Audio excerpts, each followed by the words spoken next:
I want to address a breaking story that hits very close to home for me. For those of you who have been listening to the Preacher Boys podcast for a long time or have just followed my story, it is no surprise to you to find out that I grew up from the time I was born to the time I was 18, attending Mountain Avenue Baptist Church and Calvary Christian School in Banning, California. My parents were on staff. I spent every waking moment of my life essentially on that campus 7 days a week.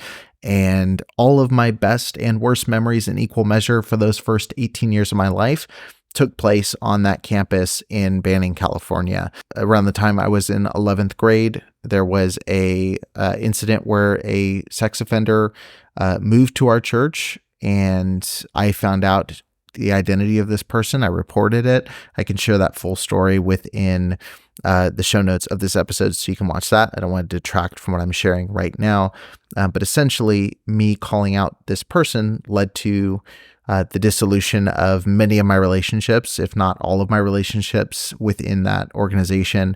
For the last 12 years, I have seen that situation mishandled, and it has caused a lot of fear and terror and concern for over a decade with me that there would be an incident that would happen at the school, that someone would be harmed, that there would be a situation of abuse. And as of this week, those fears were realized. And there's not enough information here to do a full episode on this topic. I'm going to share all the information that I have, which is not much. It's a police statement. And as I find out more information, obviously I will share that in future posts or future episodes, depending on what it is and what needs to be shared. The Banning Police Department issued the following statement. The case number is 232154, location Mountain Avenue Baptist Church, 1325 Mountain Avenue, Banning, California. The report is about lewd and lascivious acts with a child under 14 or 15 years of age and touching a person intimately for sexual gratification.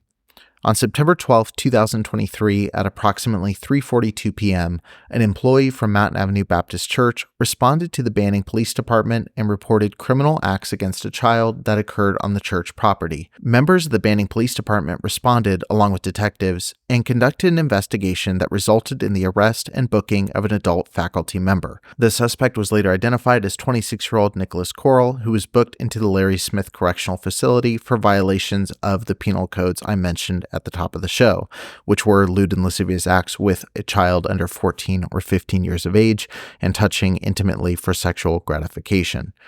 The Banning Police Department is asking anyone who may have additional information in regards to this case to contact the Banning Police Department Detective Bureau at 951-922-3170. In addition to the statement that was released by the Banning Police Department, the following statement was also issued from Mountain Avenue Baptist Church to all parents and staff affiliated with the ministry. This message is from Pastor Sidlowski. It says, "Dear school family, I want to inform you that we had an incident in our high school yesterday between a staff member, Nick Corl, and a high school student. He was removed from the campus immediately and has been terminated. We promptly reported the incident to police and it is now under investigation.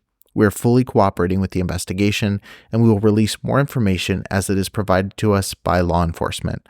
I am praying for all of our students, staff, and families. Sincerely, Rich Sidlowski, Pastor."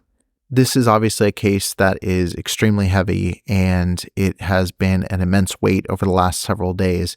I'm heartbroken that this happened. I am extremely glad that this was reported to law enforcement and that law enforcement has taken this man into custody, and he has been set at $1 million bail as of the time of this recording.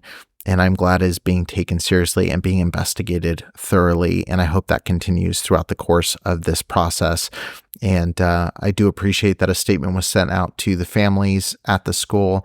And I would encourage anybody, if you are affiliated, I know many of my listeners are people who may know me through the school many years ago. I would encourage you, please contact law enforcement if you have any information regarding this specific case. But I wanted to share that specific story with you here on the show. It's something that's been weighing heavy the last several days. And I hope that we see justice carried out very, very soon, and that this is not a process that's drug out for many, many years. But thank you so much for letting me share that update.